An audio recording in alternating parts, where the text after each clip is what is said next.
En un diálogo de paz del que todos hacemos parte, recientemente se ha convocado a La Habana a los directores de medios de comunicación, porque según la guerrilla, ellos, los medios, han hecho parte de este conflicto.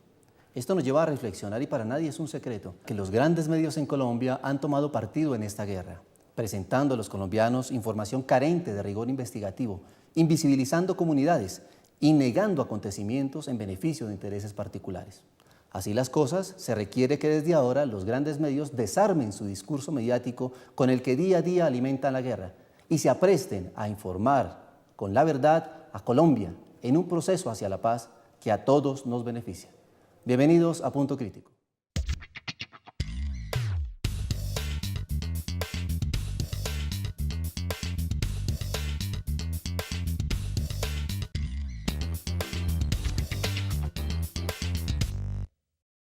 Nos acompañan Fabio López de la Roche, profesor de la Universidad Nacional de Colombia, historiador, analista cultural y de medios de comunicación, director del Instituto de Estudios Políticos y Relaciones Internacionales. Profesor, bienvenido.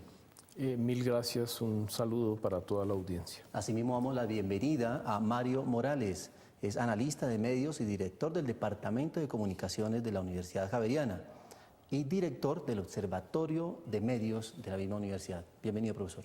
Muchas gracias por la invitación, un cordial saludo a todos los televidentes. Bueno, ¿cuál es el papel de los medios de comunicación en este conflicto que, aunque el libreto nos diga que es enmarcado dentro de las FARC, es un conflicto que lleva más de 100 años en Colombia? Pues tradicionalmente el papel de los medios ha sido un papel del lado de lo hegemónico, ha sido un papel oficialista, y estamos hablando de los medios masivos de comunicación, un papel centralista, ha sido un papel sectarista y ha sido un papel reivindicador de los discursos de odio a lo largo de todas estas décadas, de un discurso de una parte legal y de un enemigo a aniquilar, a desaparecer, donde los diálogos, la paz, la concertación solo aparecen hasta el momento en que se han iniciado en 4 oportunidades intentos de diálogo con la guerrilla de las FARC o con otros movimientos guerrilleros. Proceso de diálogo en el que vamos a completar cerca de 3 años.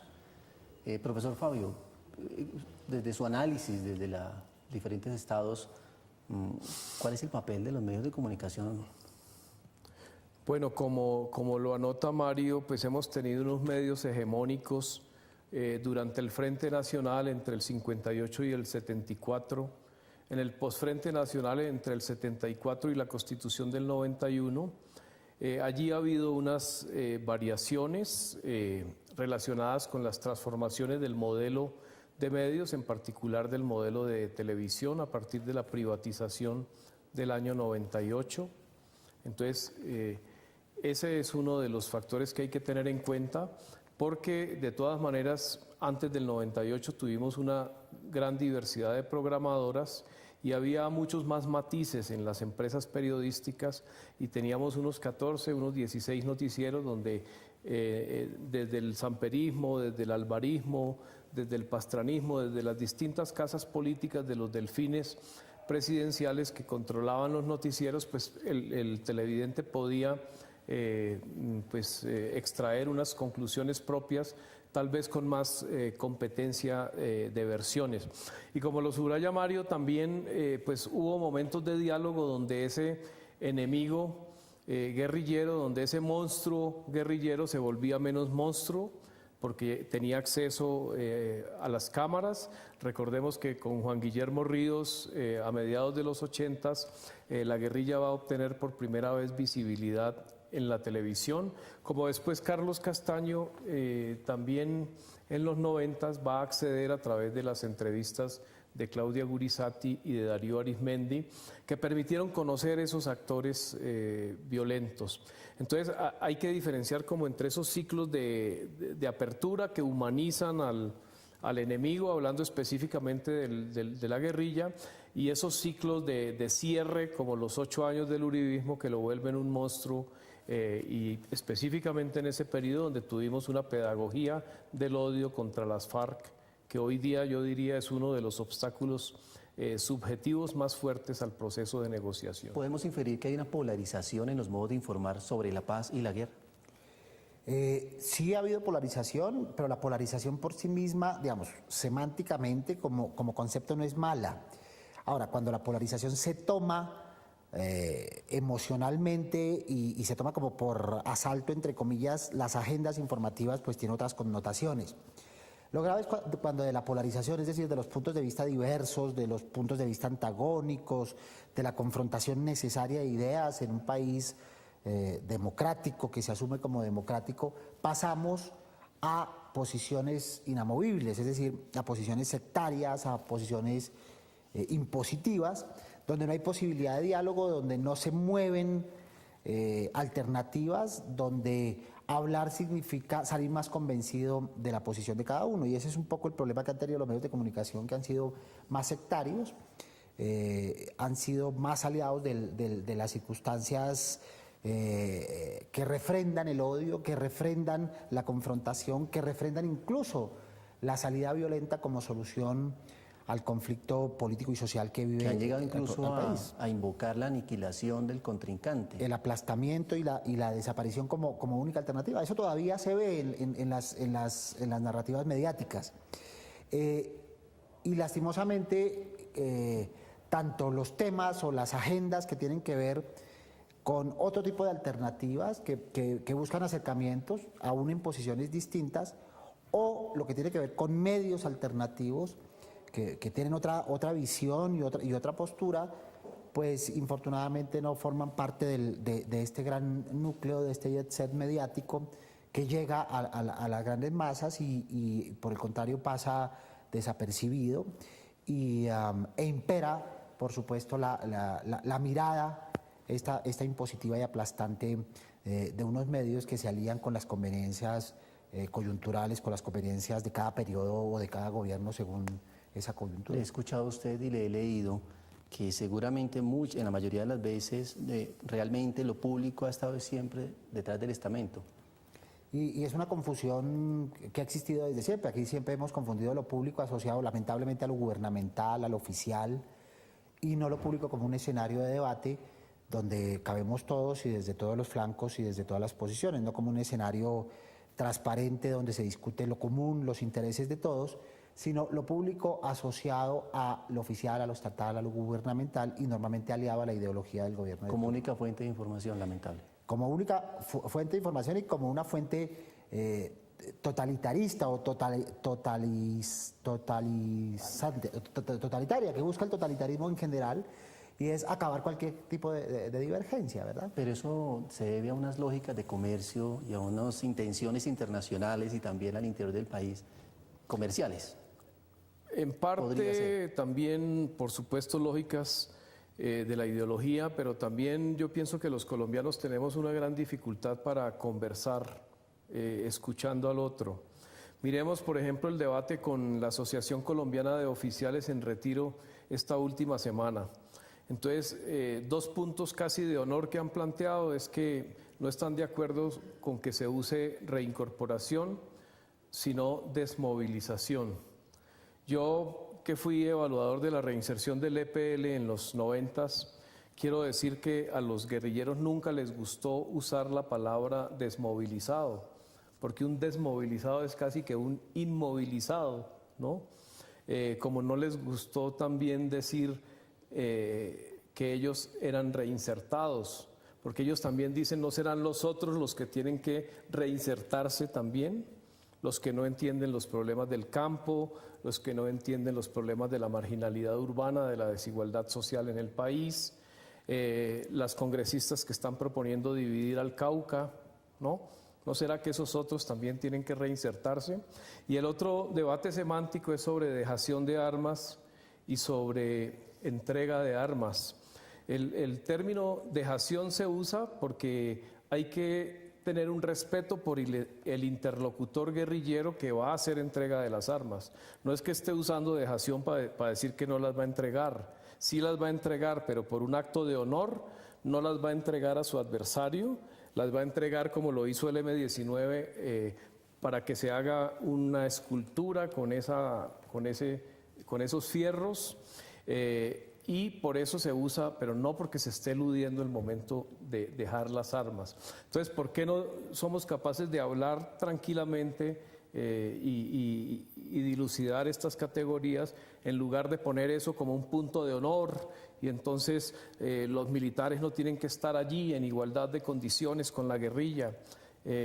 No, bajémosle a la ideología y pongámosle un poco de sensatez a la conversación para que el diálogo pueda ser exitoso. Democratizar este proceso. Y sí, un poco horizontalizarlo, un poco, ¿no? Reconocer al enemigo, porque ese enemigo va a dejar las armas para tener un país sin guerra, donde las armas no vuelvan a jugar como parte de la política. Y van también a construir aquello que por lo cual han luchado. Y desafortunadamente han tenido... Seguramente a recuperar buena parte de esos idearios enlodados, ¿no? Sí, de parte y parte. Bueno, periodísticamente hablando, profesor Morales, hay que decir que los medios se han involucrado muy parcialmente, ¿no? O es de una parte o es de la otra, y han dejado su rigor investigativo. ¿Eso a qué nos ha llevado realmente? Digamos que en términos generales podríamos encontrar ese tipo de tendencias. El conflicto actual ha demandado que realmente se acabe con el rigor investigativo y se pase meramente a la información. En lo que tiene que ver con el cubrimiento de los hechos de paz y de guerra, yo creo que sí ha desaparecido el rigor investigativo. No en otros ámbitos, pero particularmente en este sí, por diversas razones. Primero, por decisiones gubernamentales. En el periodo 2002-2010, el periodo Uribe, los periodistas desaparecieron de los frentes de batalla. Se concentraron en la Casa Nariño. Por decreto presidencial, es decir, ningún periodista podría estar en zona roja, disque por salvaguardar su integridad, como si esa no fuese una decisión del periodista del medio que fuese a cubrir. El interés era muy otro y era hacer desaparecer la guerra como tal o el conflicto armado de las narrativas mediáticas, lo cual se logró y eso hizo pensar a mucha gente que efectivamente el conflicto ya no era el mismo, que había disminuido o que no había conflicto incluso como se llegó a predicar. Ese es otro tema en este momento que Acore plantea, ¿no? Que no están de acuerdo con reconocer que en Colombia hay un conflicto armado. Entonces es interesante. Y si partimos digamos, de esa presunción, pues casi que los 6 puntos de la mesa y las adendas pues quedan volando porque de hecho se parte de la aceptación de un conflicto, primero un conflicto social, ¿no? Histórico, y después que ha derivado en un conflicto armado que cumple estas décadas de vigencia y en el cual los medios de comunicación, particularmente en la última época, no han podido o no han querido relatar desde el sitio de los acontecimientos lo que está sucediendo. Cuando el presidente Santos era ministro de Defensa y manejaba las cifras desde la página web del ministerio y se hablaba de la disminución o desaparición del conflicto, había 500 escaramuzas al año, es decir, casi 2 diarias. Y si eso es desaparecer el conflicto, entonces ¿de qué estamos hablando? En la época que se supone que era más baja, de menor intensidad. Entonces, y es curioso, la balanza ahora se inclina al revés, y es quienes antes decían que el conflicto se había acabado, ahora se ponen en el otro lado para decir que hay conflicto, o hay guerra, o hay terrorismo, o hay actos terroristas. Que se abandonaron ciertas banderas. Cuando se supone que hay una tregua y hay un cese de bombardeos, y cuando se supone que no existen ya ese tipo de escaramuzas, como lo han podido verificar comisiones de la sociedad civil. Con este llamado que han hecho en el proceso de paz, en los diálogos de La Habana, a los medios de comunicación, ¿puede uno inferir que lo que se está llamando es a que los medios cuenten esas verdades que han omitido por tanto tiempo? Pues yo creo que la coyuntura actual y la profundización de los diálogos de paz van a llevar a la creación de una comisión de la verdad, y sería deseable que los medios de comunicación se vincularan a ese esfuerzo de visibilizar los abusos de los distintos victimarios, porque este es un conflicto donde ha habido una gran diversidad de victimarios y no solamente de uno. Entonces, eso sería deseable. Esas 40.000 personas desaparecidas, sus familias, sus madres, sus hermanos que quisieran saber dónde están los huesos, dónde están los cráneos de sus hijos, de sus parientes, esperan y necesitan esa verdad, y el país necesita esa verdad para sanar sus heridas. Entonces, allí no solamente los medios privados, sino también los medios públicos, Señal Colombia, los canales regionales, los medios que quedaron del anterior sistema mixto, yo creo que están llamados a jugar un papel muy importante, y también esos medios comerciales, yo diría, tendrían que superar un poco sus lógicas de rentabilidad para asumir lógicas ciudadanas en las cuales tienen un gran déficit. Entonces esa es mi invitación. Profesor Mario. Esa, digamos que es una digamos, de las grandes necesidades y de los grandes retos, de los grandes desafíos. La verdad histórica, la verdad en relación con la memoria a la cual tiene acceso el periodismo colombiano. Es decir, la verdad que tiene que ver con las víctimas en un sentido más amplio, una víctima de todos los actores y de todos los combatientes en este largo conflicto. Y la otra, el otro tipo de verdad que resulta un desafío tiene que ver con el presente. No obstante las dificultades que tiene el cubrimiento de los diálogos, por razones obvias, por razones operativas de la mesa, por la discrecionalidad, por la confidencialidad, etcétera, pero por otro lado también por el bombardeo, el envenenamiento, por el otro lado por la oposición, por la guerra sucia, por la propaganda negra que está inmersa. Ahí los medios tienen otro tipo de reto y otro tipo de desafío para cubrir este presente.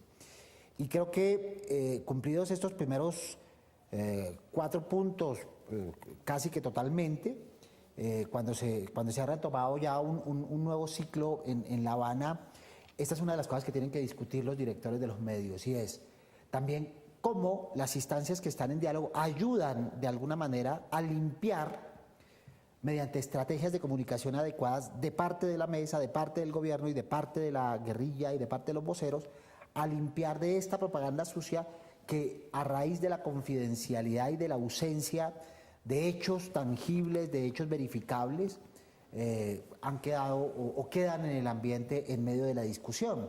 Y eso es lo que hace mucho más complicado el cubrimiento actual de los diálogos, porque no estamos hablando de cosas tangibles ni de hechos consumados, sino de propuestas, debates, discusiones, ideas, conceptos, avances, retrocesos y demás. Ahí el perjudicado sin duda es el ciudadano común, que un día recibe una información y otra exactamente al revés, que un día recibe información responsable y al otro día está ensuciada vía Twitter por personas interesadas en ensuciar el cubrimiento. Digamos que en esos dos aspectos, en esos dos matices de la verdad histórica, que está un poco curiosamente y paradójicamente más a la mano de los periodistas, y la verdad del presente, la verdad del cubrimiento del proceso, que es tan necesaria para impedir que los obstáculos resulten llevándose al traste los diálogos como van hasta el momento. Ha tocado usted una arista de estos diálogos, es que no se ha informado suficientemente acerca del proceso, de los acuerdos, y entonces, ¿quiénes deben informar precisamente de qué se está logrando, de qué se está hablando allí, si los medios grandes no lo están haciendo? Creo que el estamento tiene una gran responsabilidad ahí. Yo creo que también hay retos a los medios públicos, como lo subrayé anteriormente. Yo pienso que tienen una tarea fundamental, porque en los medios públicos hay mucho más cabida para los debates académicos por sus propias lógicas de producción. Los medios universitarios, porque tenemos unos saberes para interpretar este conflicto, para enriquecer la perspectiva ciudadana que muchas veces carece de elementos de juicio, no está cerca de estos procesos como hemos estado muchos de nosotros. Entonces, desde la academia tenemos que hacer un trabajo de aproximación a una diversidad de audiencias para enriquecer su comprensión del proceso, y yo diría conjuntamente con la comunicación gubernamental del proceso. La sociedad civil tiene que contribuir también, movilizarse, como ya empezamos a verlo, por ejemplo, en la movilización de ayer 9 de abril, vimos una gran diversidad de asociaciones en distintas ciudades que están empezando a interiorizar, a tomar por los cachos el proceso de paz, porque no es un proceso del presidente Santos. Quienes apoyamos el proceso de paz no somos incondicionales con el gobierno. Pensamos que este es un proceso que va en dirección a intereses fundamentales de la nación, pero a este proceso hay que ponerle sociedad, hay que ponerle una política social, por ejemplo, de la cual el gobierno Santos carece, frente a la educación, frente a la salud, frente a la minería, frente al medio ambiente.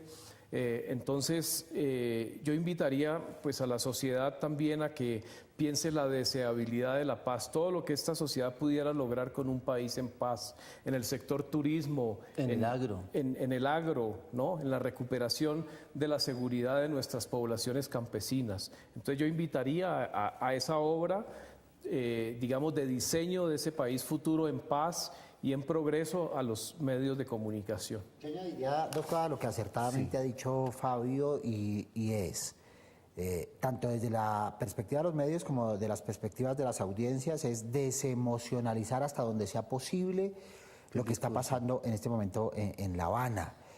No podemos seguirnos dejando llevar por altas y bajas, por esta actitud bipolar de días maravillosos de entusiasmo, de la paz a la vuelta de la esquina y de noches oscuras de crisis del proceso y de nuevo a la guerra total.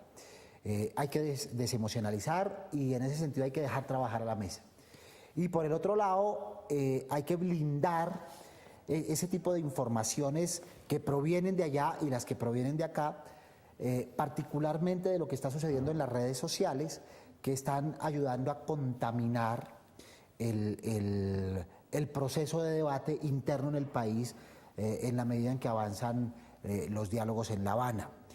Destuitizar el debate, creo que el debate amerita otro tipo de cosas, amerita otro tipo de escenarios, amerita otro tipo de profundidades, y Twitter no es el lugar indicado para hacerlo, siendo como es en este momento el lugar de botafuegos de quienes están oponiéndose al proceso de paz y quienes le están poniendo palo a la rueda. Luego también hay que blindarlo para impedir que se contamine, y esa también es labor de los periodistas en las rutinas de dejar de escuchar tanto el Twitter, de dejar considerar a Twitter como la fuente inobjetable, la fuente central y la fuente en la cual fundamenta sus informaciones. Sí, es una fuente personal, no es que atañe al común de la sociedad realmente.